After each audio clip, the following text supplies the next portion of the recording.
Hello everyone, a warm welcome to all my YouTube family. First of all, thank you all of you who subscribe to our channel. Because of your love and support, our channel is growing day by day. And if you are new here, then please do subscribe and press the bell icon to get updated with all notification. So back to the class. In today's video, we will discuss task response. So आज की class में जो हम पढ़ने वाले हैं वो है टास्क रिस्पॉन्स। आपको पता है कि जब भी राइटिंग का एसे जो है आपका, चाहे वो टास्क 1 है चाहे वो टास्क 2 है, जब भी वो एग्जामिनर के द्वारा इवेल्युएट किया जाता है, चेक किया जाता है, असेस किया जाता है, तो 4 मार्किंग क्राइटेरिया को ध्यान में रखकर किया जाता है। और 4 मार्किंग क्राइटेरिया में से आपको डिफरेंट नंबर्स मिलते हैं, बैंड मिलते हैं, और उन्हीं बैंड से आपका ओवरऑल स्कोर आता है।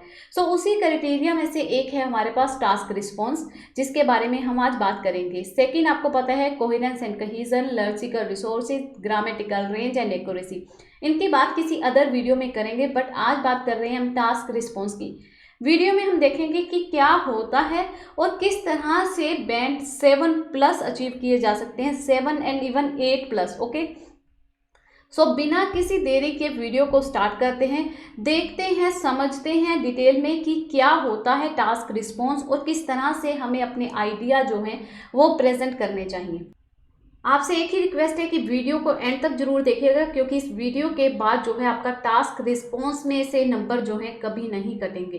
तो चलिए, सबसे पहले मैं आपके साथ ये एक स्क्रीनशॉट जो मैंने लिया है वो मैं आपके साथ शेयर कर रही हूँ। ये IDP का अगर आप गूगल पे सर्च करते हो ना बैंड डिस्क्रिप्शन, तो ये पब्लिक वर्जन है, ये आपको मिल जाएगा। उन्होंने जहाँ पर लिखा है कि बैंड 9, वहाँ पर उन्होंने लिखा है fully address all part of task, present a fully develop position in your answer, ठीक है, with relevant and expand with sporting idea. So ये कंफ्यूजन दूर करने के लिए कि क्या एक्चुअल में ये होता है, वही हम डिस्कस करने वाले हैं। आपको क्या प्रेजेंट करना है, how well have you address the task, किस तरह से, कितनी अच्छी तरीके से जो है आप अपना टास्क को एड्रेस करते हो। How clear is your position, आपके आइडियाज कितने क्लियर हैं, कितने क्लियर हो आप उस टॉपिक को लेकर। And how well have you develop your idea, और कितने अच्छी तरह से आपने अपने आइडियाज़ डिवेल्प करे हैं। अगर अभी भी आपको कन्फ्यूज़न है तो ये कुछ बातें हैं जो मैंने यहाँ पर लिखी हैं, इनको अगर आप फॉलो करते हो तो आपका टास्क रिस्पॉन्स कभी गलत नहीं होगा। फर्स्ट थिंग जो बहुत कॉमन है और फिर भी स्टूडेंट इसमें मिस्टेक करते हैं, वो क्या है, राइट एटलीस्ट 250 वर्ड्स। आपको मिनिमम 250 वर्ड्स लिखने हैं और कोशिश करो कि 250 से अबव वर्ड आप लिखो, ठीक है। तो सबसे पहले तो आपको यही अचीव करना है।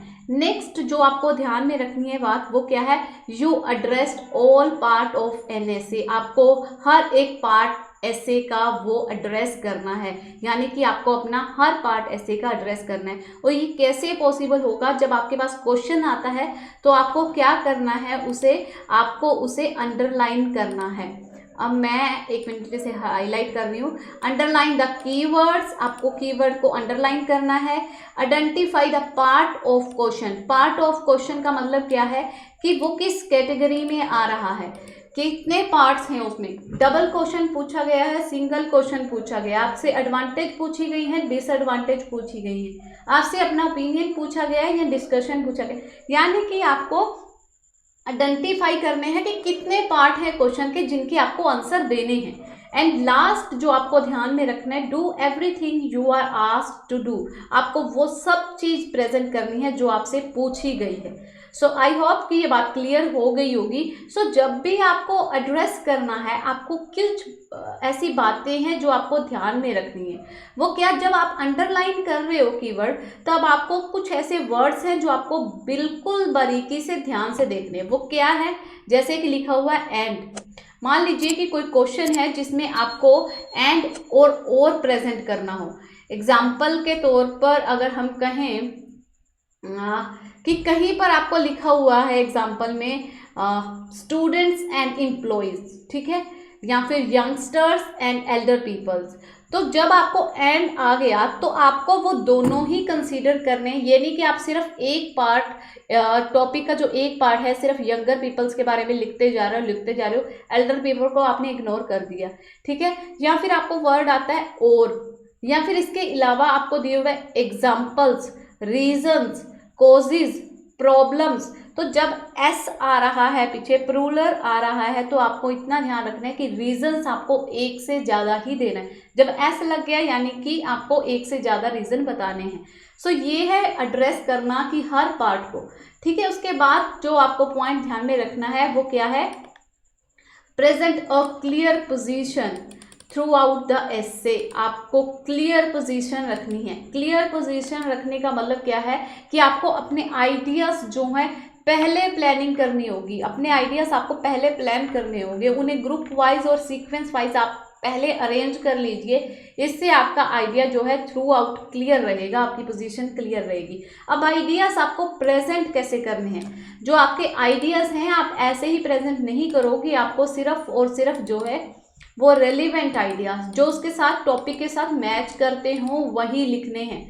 फॉर एग्जाम्पल कि अगर आपसे पूछा गया है कि आपका फेवरेट फ्रूट क्या है, मैं एग्जाम्पल के तौर पे बता रही हूँ, ऐसा नहीं आएगा राइटिंग टास्क में। आपसे पूछा गया है कि आपका फेवरेट फ्रूट क्या है और आप बता रहे हो मुझे बनाना नहीं पसंद, मुझे ये भी पसंद है और ये भी पसंद है। आपसे एक फ्रूट पूछा, उन्होंने फ्रूट्स नहीं पूछा, ठीक है।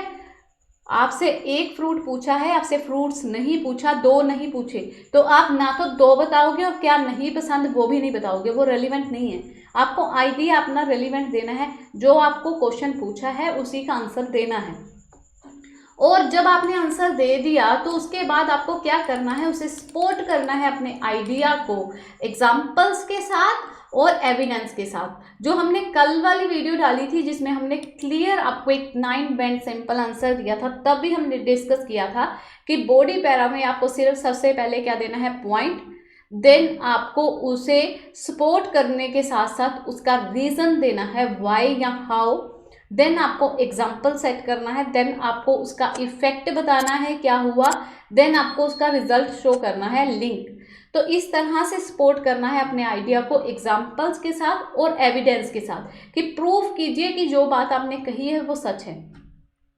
सो आई होप कि टास्क रिस्पॉन्स आपको समझ आ गया होगा। अगर फिर भी कोई कंफ्यूजन है तो ये एग्जाम्पल देख लीजिए, इससे आपको बिल्कुल क्लियर हो जाएगा। एग्जाम्पल उन्होंने दिया है, would you prefer to stay in one company और change companies at one point in your career life. अब उन्होंने क्या पूछा कि would you prefer to stay in one company, क्या प्रेफर करोगे आप, रहना एक कंपनी में और चेंज कंपनी एट, और चेंज करना, ठीक है। अब मैंने आपको क्या कहा कि आपको ध्यान रखना है एंड और या कुछ ऐसी चीज़ अगर आती है बीच में, मैं इसको हाईलाइट कर रही हूँ, ठीक है। तो ये चीज़ें अगर आ रही हैं तो ये आपको क्या करनी है, ये ध्यान में रखनी है। अब उन्होंने क्या प्रेफर करोगे, एक कंपनी में रहना या आप चेंज करना अपने करियर एक पॉइंट पर आकर।